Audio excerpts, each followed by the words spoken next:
saúdo a nossa amada igreja com a graça e a paz do nosso Senhor e Salvador Jesus Cristo, amém?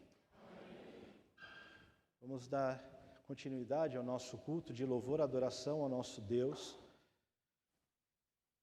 E vamos abrir as nossas Bíblias no texto de 1 João, capítulo 2, do versículo 12 ao versículo 17.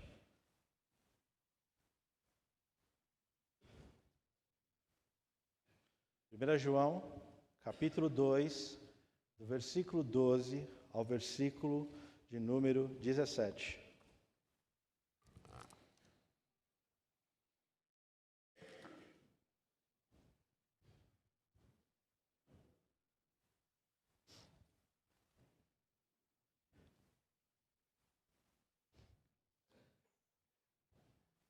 Diz assim a palavra de Deus: Filhinhos, eu vos escrevo porque os vossos pecados são perdoados por causa do seu nome.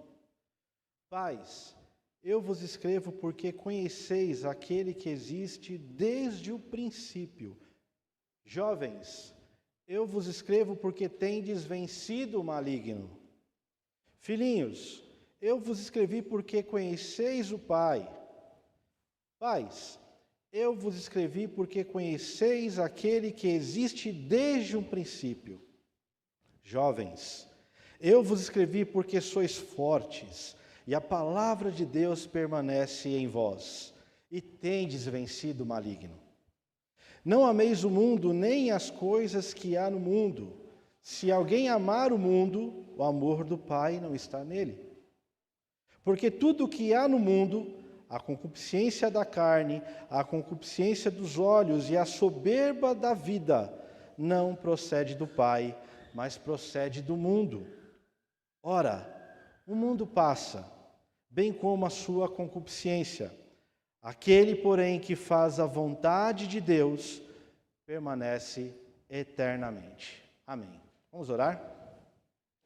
Senhor nosso Deus, eterno Pai, queremos te agradecer pela oportunidade que o Senhor nos dá de mais uma vez entrarmos na Tua casa para juntos, como família, na fé em Cristo Jesus, podermos ouvir a Tua palavra e aprender dela, ó Pai. Pedimos que o Senhor venha falar aos nossos corações, venha, ó Pai amado, a colocar a Tua palavra em nossa mente para que possamos colocar em prática em nosso dia. Que possamos, ó Pai, através da Tua palavra, ser encorajados a viver de acordo com o que ela nos ensina. E pedimos, ó Pai, que o Senhor venha falar aos nossos corações essa noite. É o que nós lhe pedimos e agradecemos em nome de Jesus. Amém. Irmãos, estamos dando continuidade à série Testes de um Verdadeiro Discípulo. Nos domingos anteriores, nós tivemos a oportunidade de meditar na palavra sobre o teste da comunhão e o teste do amor. E neste domingo, no texto que acabamos de ler, temos a oportunidade de meditar sobre o tema teste do amadurecimento. Sabemos que em nossa caminhada como discípulos do Senhor, nós temos muitos desafios. Mas além de termos desafios, a palavra nos ensina e nos dá a certeza que existe um processo de amadurecimento em nossas vidas, que primeiramente se baseia naquilo que o próprio Senhor Jesus Cristo conquistou por nós na cruz, demonstrando assim a nossa dependência dele. Nós somos totalmente dependentes de Cristo e nós estamos aqui por causa de Cristo. Mas a caminhada cristã não é fácil. E a cada dia o Senhor nos dá a oportunidade de crescermos cada vez mais para a sua honra e para a sua glória.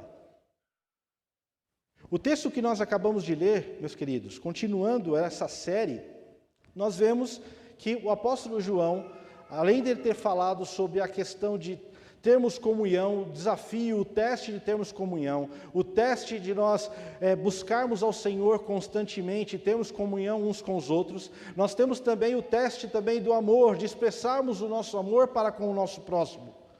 Não apenas com o nosso Deus, mas também com o nosso próximo, em nossos relacionamentos.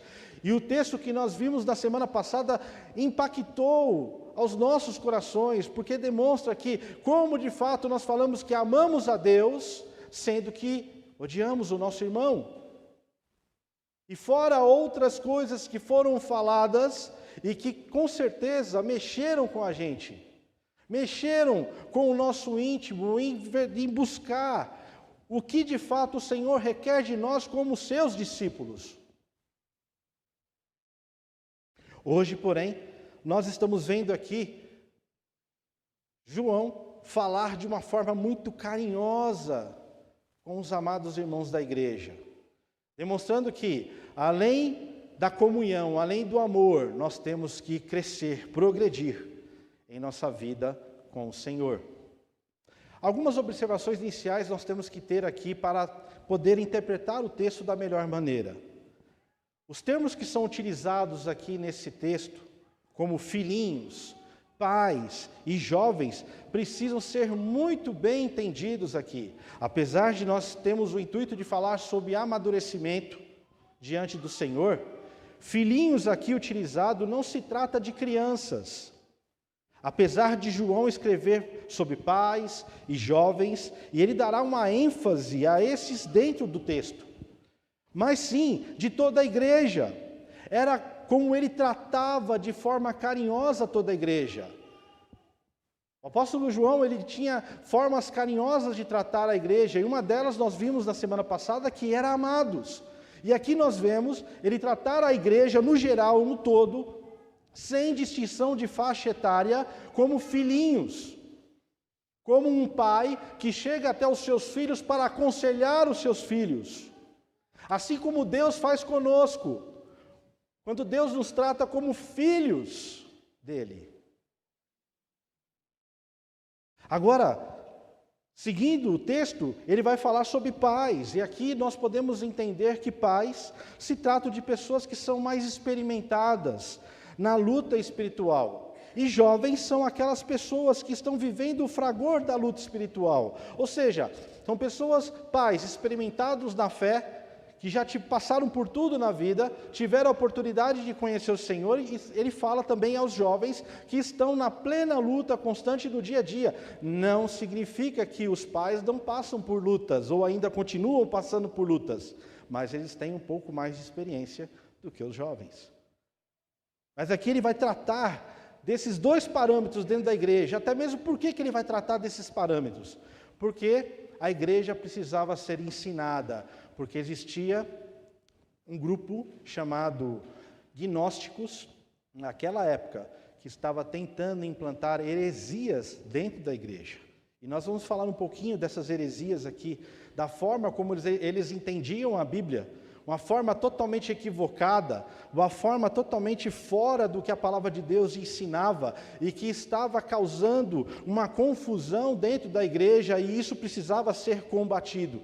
E por isso, João chega nesse ponto aqui e vai falar aos pais, aqueles mais experimentados, e aos jovens que estão passando pelas lutas do dia a dia. Mas, no todo, ele trata a igreja como filhinhos. O propósito de João ao escrever para os crentes é dar-lhe uma palavra de encorajamento. Eles não podem ficar abalados com as acusações dos falsos mestres, ou falsas acusações dos falsos mestres. Eles não podem prejudicar o crescimento espiritual dos irmãos, pensando que ainda eles estão perdidos, porque a ideia deles é o seguinte: olha, vocês estão crendo num Deus errado. Vocês estão crendo no Deus que não é aquilo que vocês acham que é. Porque nós sabemos, os gnósticos, nós sabemos quem é o Deus verdadeiro. E vocês entenderam ou compreenderam mal as Escrituras. E na verdade, João está falando aqui não é isso. Eles são falsos mestres, eles estão tentando implantar heresias dentro da igreja, e eu vou provar a vocês que vocês estão no caminho certo do nosso Senhor amado Jesus Cristo. E é interessante que o texto ele começa aqui com 3 preciosas bênçãos aqui que o cristão tem ao buscar esse amadurecimento com Cristo Jesus. E o primeiro deles aqui, o cristão amadurecido, ele tem a ciência do perdão de Cristo Jesus. Capítulo 2, versículo 12 diz o seguinte: filhinhos, eu vos escrevo, porque os vossos pecados são perdoados por causa do seu nome. Aquele que crê no Senhor Jesus já estão perdoados, seus pecados já foram cancelados, eles já são limpos.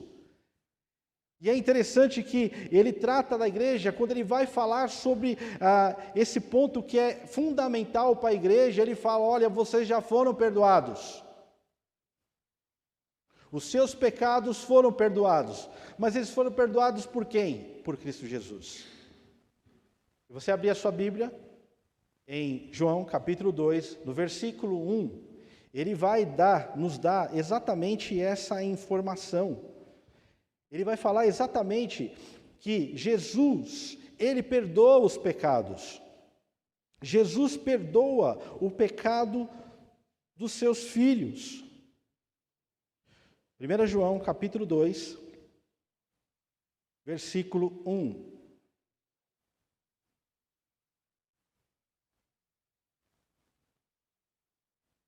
Nos diz assim: filhinhos, novamente o termo filhinhos. Filhinhos meus, estas coisas vos escrevo para que não pequeis. Se todavia alguém pecar, temos advogado junto ao Pai, Jesus Cristo, o justo.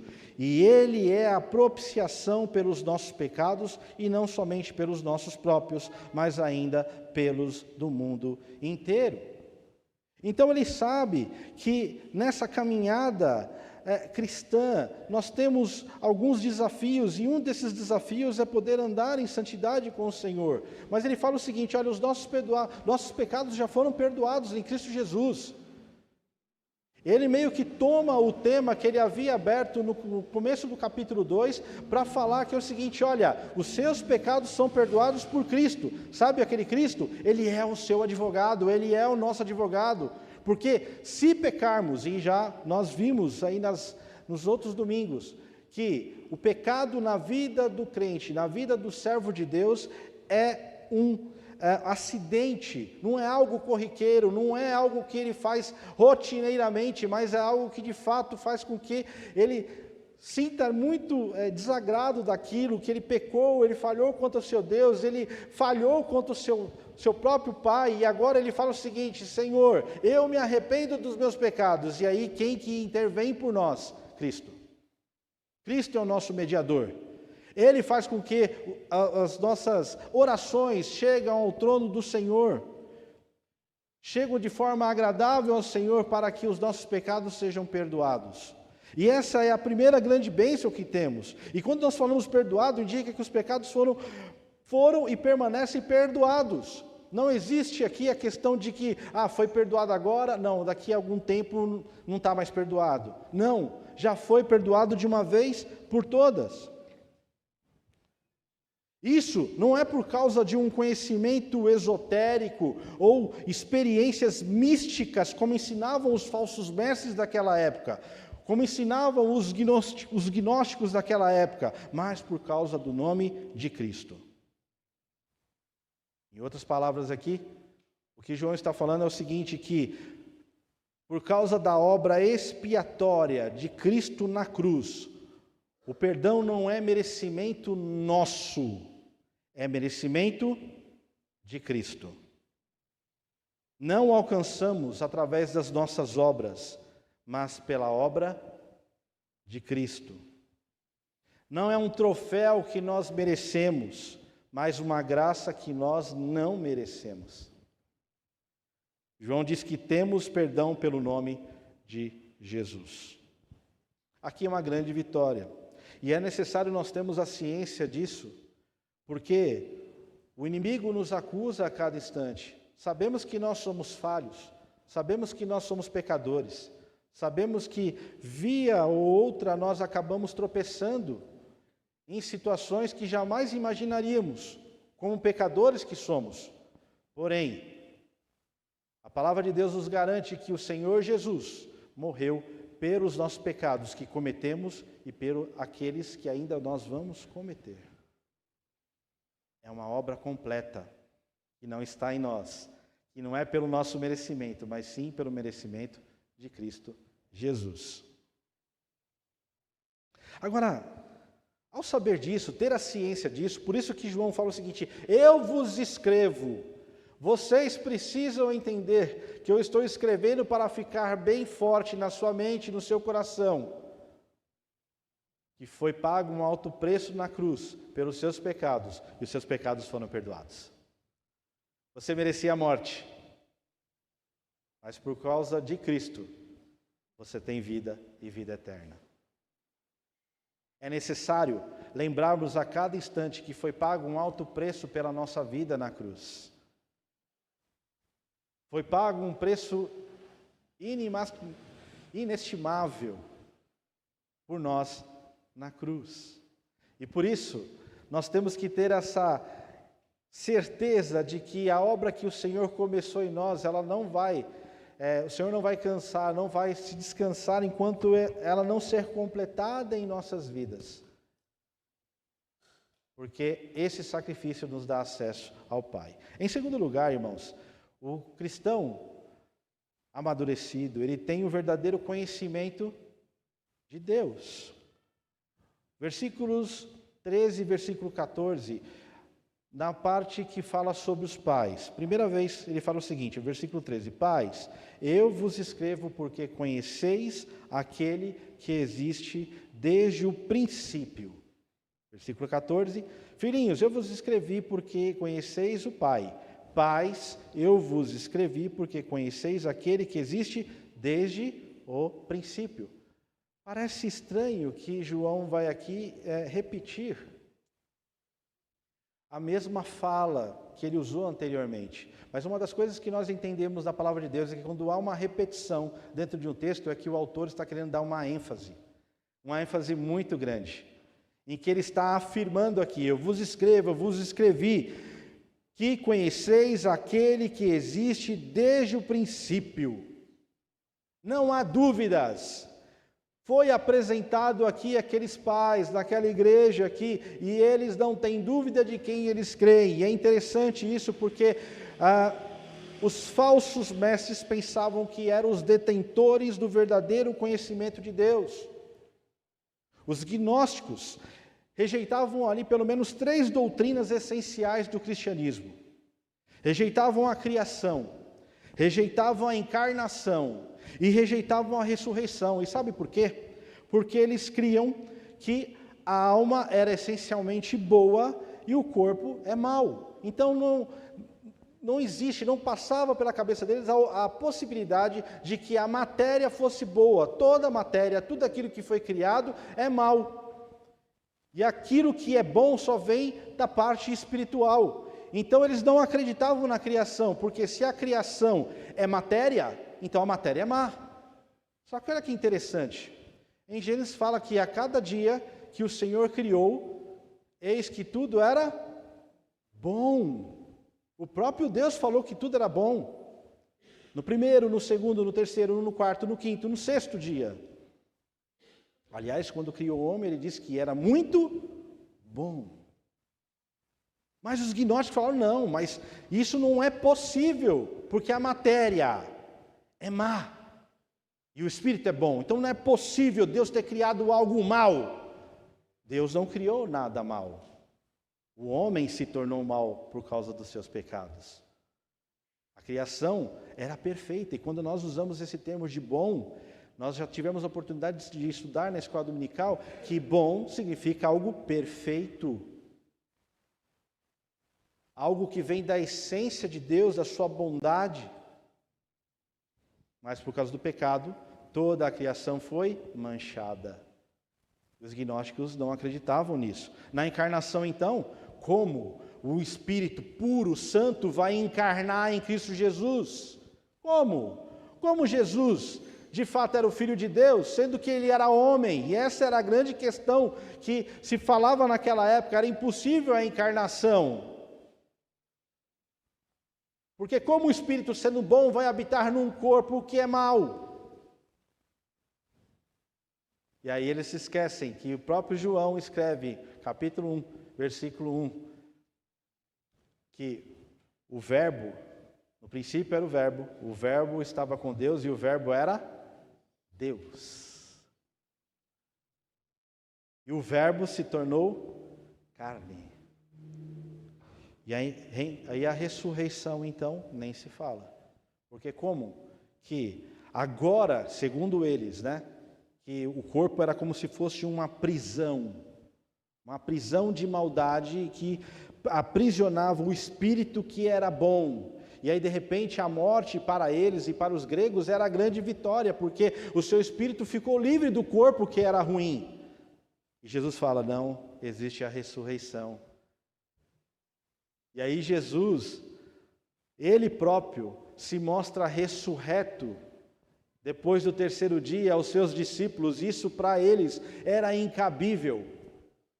Como que algo que era bom pôde voltar a um corpo, uma matéria que é considerada ruim?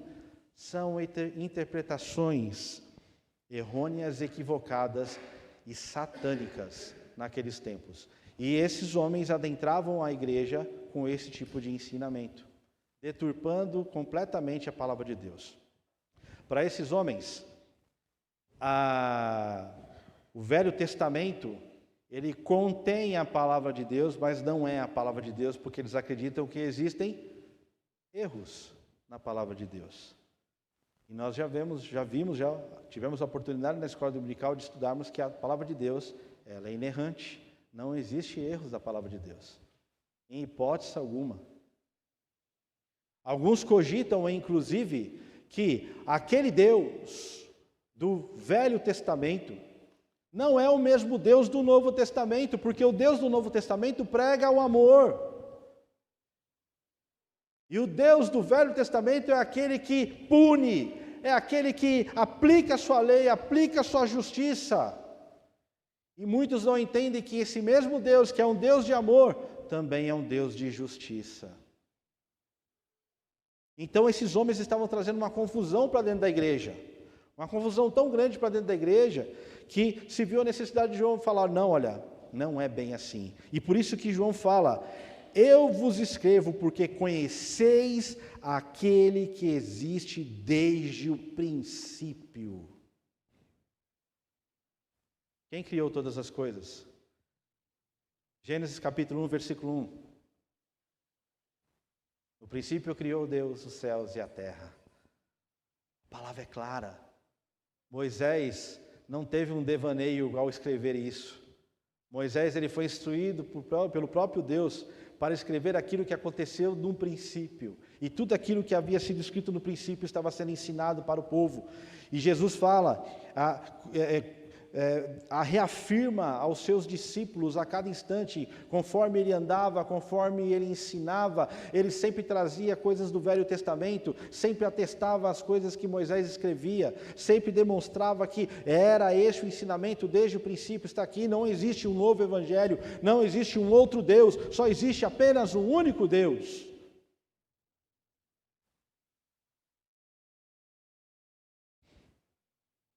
João, ele escreve para mostrar àqueles irmãos que o conhecimento de Deus não é um privilégio dos gnósticos, mas dos crentes, dos que são de fato servos de Deus. Agora, interessante que este conhecimento, ele não é um conhecimento teórico, nem esotérico. Este conhecimento não é apenas um conhecimento intelectual, porque eles se apegavam à questão da letra. Os gnósticos se usavam muito da questão da filosofia, muito da questão da letra, da forma de pensar, e ali misturava tudo aquilo para tentar interpretar as coisas que eles acreditavam. Porém, nós temos aqui a palavra de Deus que foi escrita e que foi passada de geração a geração, demonstrando não apenas aquilo que Deus fez, mas aquilo que o povo viu e sentiu na própria pele, andando com esse Deus. Trata-se de um conhecimento experimental, relacional, profundo. Não é conhecer apenas de ouvir falar. Aliás, Jó está no Velho Testamento e ele fala exatamente isso. Antes eu te conhecia de ouvir falar, mas agora de contigo andar. É um conhecimento prático. É algo que não apenas falaram para eles, mas eles sentiram na própria pele, eles viram com os próprios olhos. O conhecimento de Deus é a própria essência da vida eterna. Se nós pegarmos João, o Evangelho de João, capítulo 17, versículo 3, diz o seguinte: e a vida eterna é esta, que conheçam a Ti, o único Deus verdadeiro, e a Jesus Cristo a quem enviaste. Não existe outros deuses, apenas um único Deus, o Deus verdadeiro, que era e que é e que sempre será o mesmo. Ele não muda. Em Daniel capítulo 11, versículo 32, dá a ideia de que o povo que conhece a Deus é um povo forte e ativo. Olha o que diz: aos violadores da aliança, ele com lisonjas perverterá. Mas o povo que conhece ao seu Deus se tornará forte e ativo. O povo que conhece o seu Deus se torna forte e ativo. Isso nos remete a algo muito importante, que Deus nos chamou, e agora falando para os mais experimentados na fé, aqueles que já tiveram muitas experiências, que talvez estão aqui com seus cabelos brancos, com as suas barbas brancas. Deus te tornou forte, e Ele ainda continua te tornando forte e ativo. Você não se aposenta de Deus. Nós não nos aposentamos de Deus. E isso tem que ficar muito bem claro para nós, né? E a pergunta que nós fazemos aqui é: será que temos sido, então, essa referência de pais para nossos filhos e jovens em relação a conhecer a Deus? Porque nós estamos vendo aqui o tom que João traz aqui para a igreja, para esses pais aqui, é um tom de elogio, é um tom de algo que eles estão fazendo.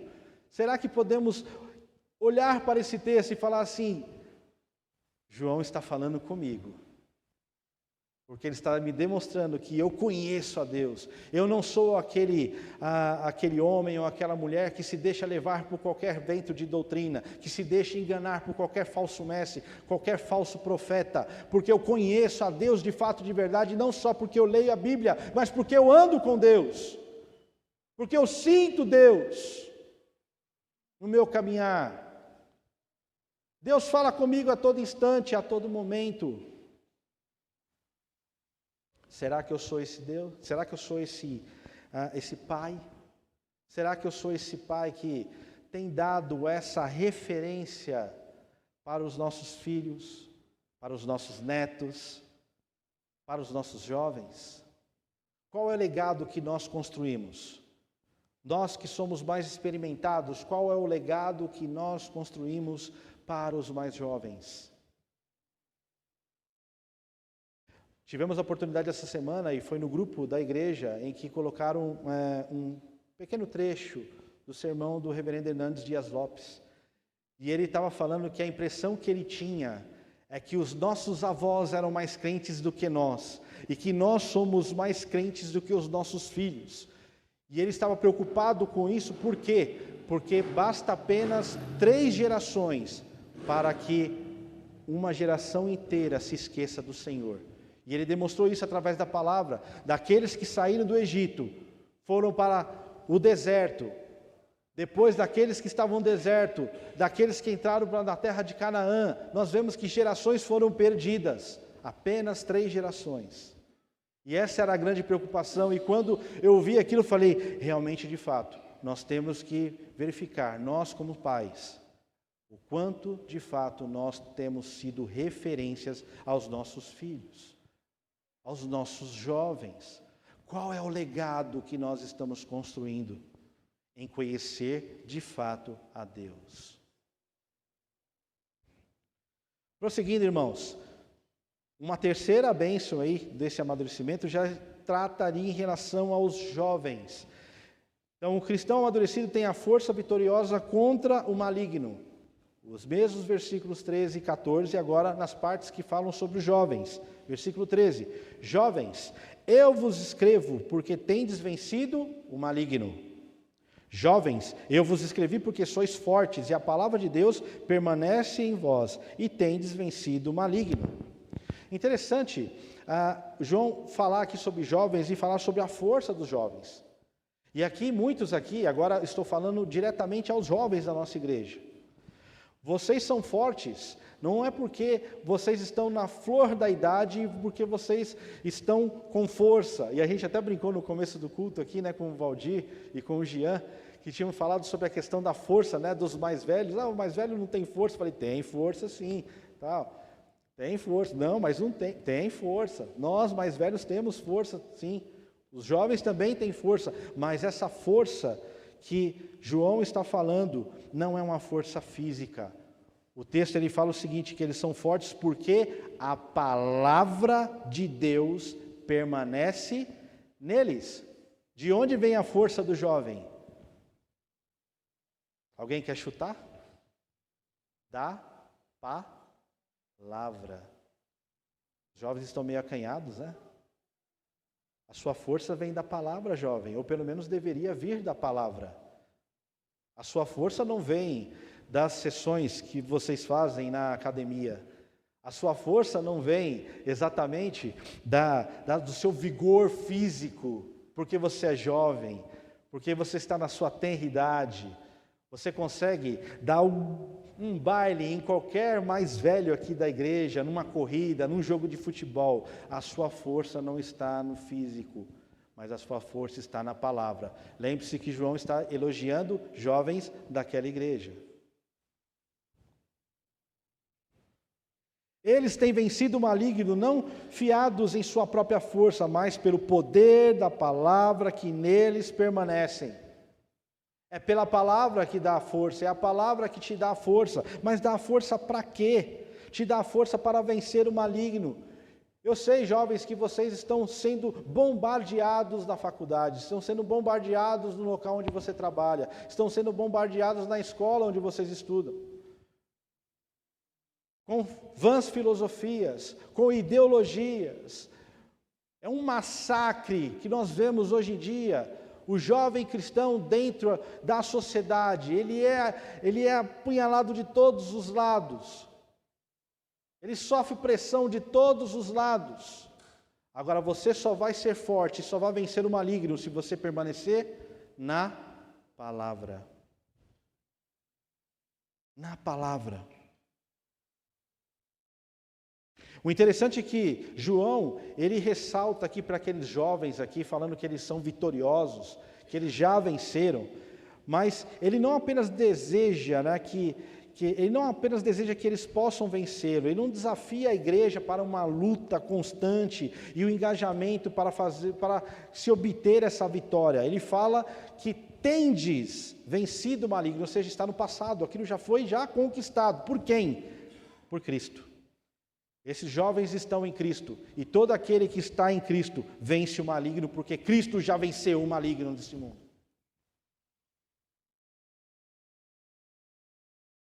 Se você permanecer em Cristo, você tem condições de vencer o maligno, porque Cristo já fez essa vitória por você neste mundo.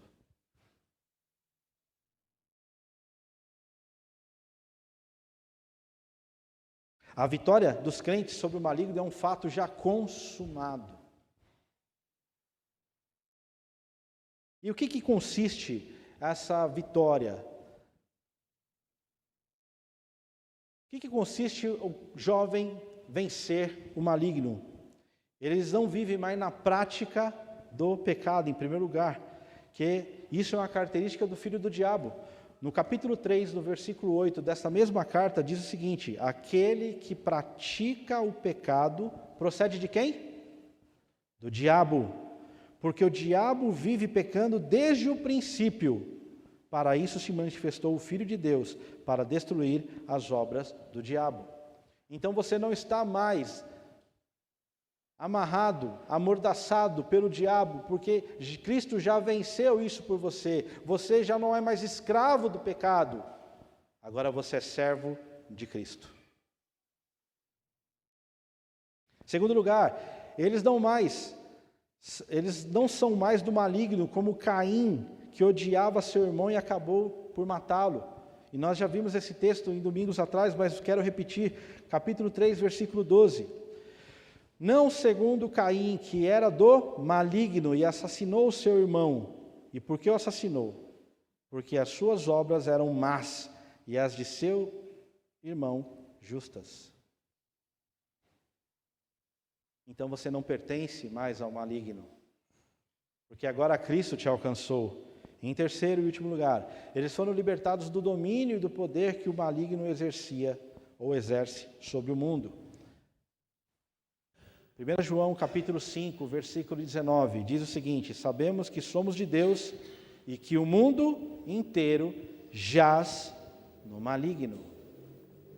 O mundo inteiro jaz no maligno. Então, jovens, tendo aqui esse elogio da parte de João àqueles jovens daquela igreja, será que hoje podemos olhar para esse texto e falar: João está falando de mim? Como tem sido a sua luta diária contra o maligno, meu caro jovem? Tem obtido vitórias ou derrotas? Tem de fato vivido, experimentado essa bênção que é exatamente de você fazer parte agora do povo de Deus e não mais pertencer ao maligno?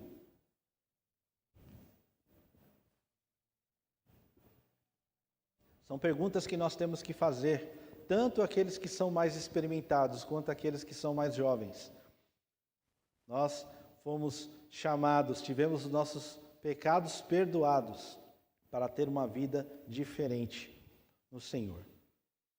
Agora é interessante o seguinte: o apóstolo João, ele passa do encorajamento daqueles irmãos para a advertência e faz uma transição do nosso relacionamento com Deus, em que nós devemos buscar agora esse relacionamento com Ele, buscar essa vida com o Senhor, enxergar que tudo aquilo foi conquistado na cruz por Cristo Jesus e agora viver na prática. E o que é viver na prática? Nós vamos ver dos versículos 15 até o versículo 17. Se a marca do verdadeiro crente amadurecido é conhecer a Deus, e como que nós conhecemos a Deus? Através da sua palavra. A forma de conhecermos a Deus é através da sua palavra. E é interessante que ele faz exatamente esse link no texto, porque se você for ver, quando ele fala sobre os pais, fala que os pais conheciam a Deus desde o princípio, conheciam o Pai desde o princípio. Aí no versículo 14 ele fala para a igreja toda: filhinhos, eu vos escrevi porque conheceis o Pai. E depois, ele termina falando o seguinte, que os jovens vencem o maligno, se a palavra de Deus permanece em vós. Então nós podemos entender, meus queridos irmãos, que o amadurecimento com o Senhor, independente da faixa etária que estamos, independente se nós somos mais experimentados na fé, ou se nós estamos nas lutas diárias como jovens, conhecendo novas coisas e na batalha firmemente, independente de onde nós estamos, a palavra tem que ser a base do nosso conhecimento do nosso Senhor. A palavra. Se queremos amadurecer, é a palavra que vai proporcionar isso a nós. É a palavra que vai nos deixar cada vez mais experientes. É a palavra que vai fazer com que nós vençamos o maligno nesse mundo. A palavra. A palavra. Continuando, irmãos. Aqui agora João então vai escrever agora da forma prática. E é interessante que quando nós falamos, que se a marca do verdadeiro crente amadurecido é conhecer a Deus, agora João diz que a outra marca é não amar o mundo. Se essa marca de amadurecimento está cravada nas palavras de Deus, em conhecer a Deus, a outra é meramente nós colocarmos em prática aquilo que nós conhecemos. Então ele diz, né, no versículo de número 15, ele diz o seguinte: não ameis o mundo, nem as coisas que há no mundo. Se alguém amar o mundo, o amor do Pai não está nele. Versículo 16, porque tudo que há no mundo, a concupiscência da carne, a concupiscência dos olhos e a soberba da vida, não procede do Pai, mas procede do mundo.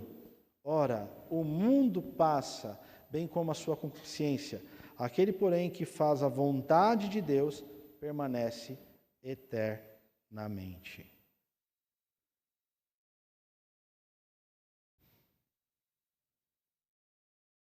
Nós conseguimos enxergar aqui, pelo menos 3 motivos pelos quais o apóstolo João fala que nós não devemos amar o mundo. Em primeiro lugar, por causa da incompatibilidade entre o amor do mundo e o amor do Pai. Ou seja, se você ama o mundo, você não pode dizer que você ama o Pai. Agora, o que mundo é esse que João está falando? Eu creio que nós devemos amar o mundo como sinônimo de natureza.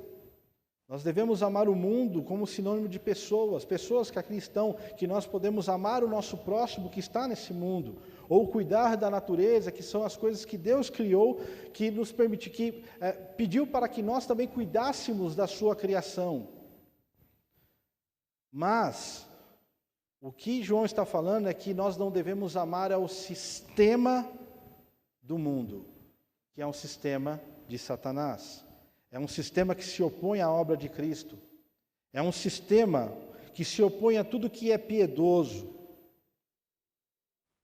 É um sistema que odiou a Cristo e odeia a igreja. Se a gente pegar lá no Evangelho de João, capítulo 15, versículo 18 e 19, diz o seguinte: se o mundo vos odeia, sabei que primeiro do que a vós outros me odiou a mim.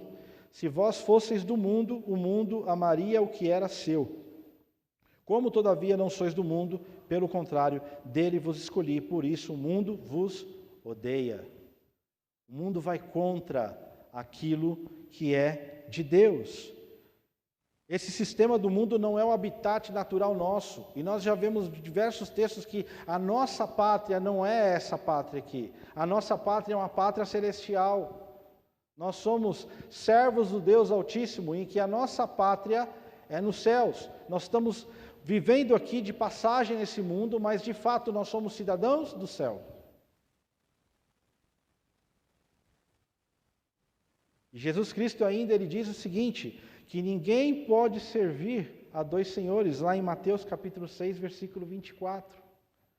Então, ou você ama a Deus, ou você ama o mundo.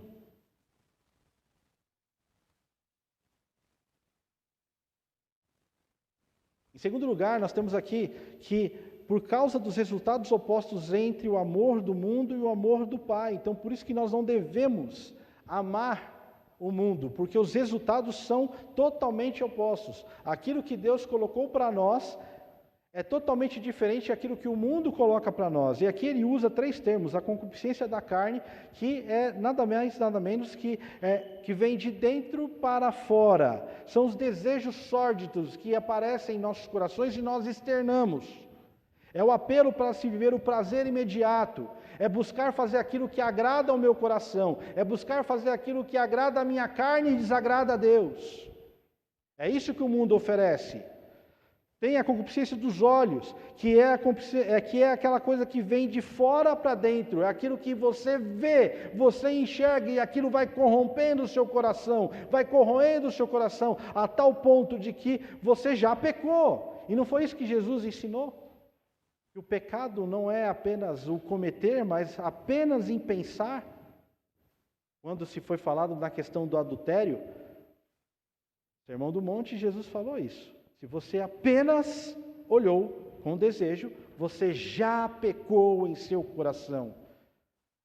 E os olhos são uma janela para a nossa vida, para a nossa alma.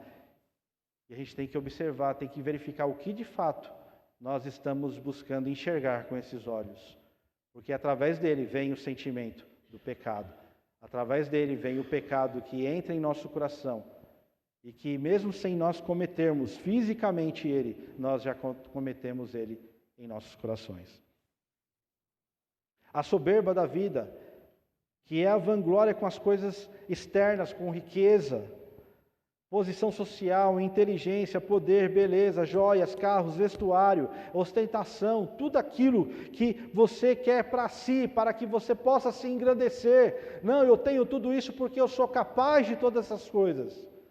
Isso tudo o mundo oferece para nós. E são resultados opostos àquilo que Deus nos oferece. Em terceiro e último, que tudo no mundo é transitório, contrariando com a eternidade daquele que faz a vontade do Pai. E é interessante isso, no versículo 17 diz o seguinte: ora, o mundo passa, bem como a sua concupiscência, ou seja, o seu pecado, a sua maldade. Aquele, porém, que faz a vontade de Deus, permanece para sempre. O apóstolo João contrasta dois estilos de vida: aqueles que vivem apenas para o aqui e agora, e aqueles que vivem para a perspectiva da eternidade.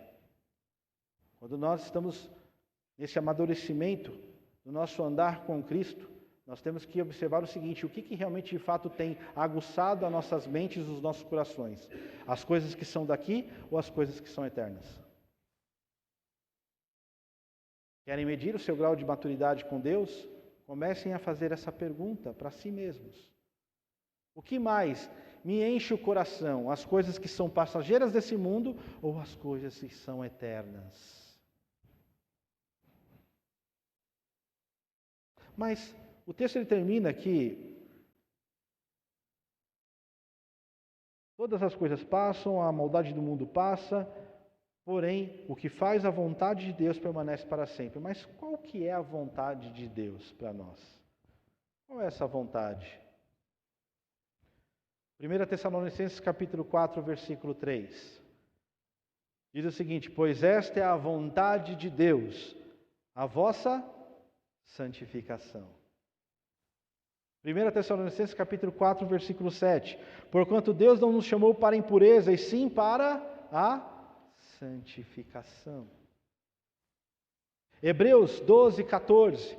Segui a paz com todos e a santificação, sem a qual ninguém verá o Senhor. Então nós vemos que Deus, Ele nos permite ficarmos nesse mundo para podermos viver na dependência dEle e buscarmos a cada instante a santificação em nossas vidas. E dou glórias a Deus porque tivemos a oportunidade desse semestre inteirinho de estudarmos sobre santificação na escola dominical. E falamos de todos os aspectos, não foi em vão. E tudo aquilo que foi falado exatamente foi para que nós pudéssemos perceber o quanto nós estamos longe de Deus, o quanto nós precisamos buscar a santificação em nossas vidas.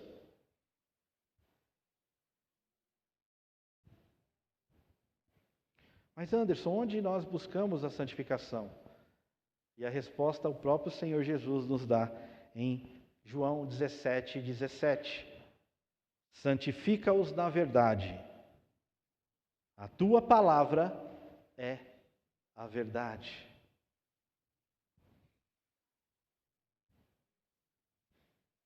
Irmãos, como nós podemos dizer que amamos a Deus, sendo que nós nos deixamos levar pelas paixões do mundo? Como nós podemos dizer que nós amamos a Deus, sendo que nós cobiçamos a mulher do próximo? Como nós podemos dizer que nós amamos a Deus, sendo que nós mentimos? Como nós dizemos que amamos a Deus, sendo que nós fazemos ali toda aquela falcatrua ali para enganar outras pessoas? Como nós dizemos que amamos a Deus, mas nos prostituímos com o mundo aí fora?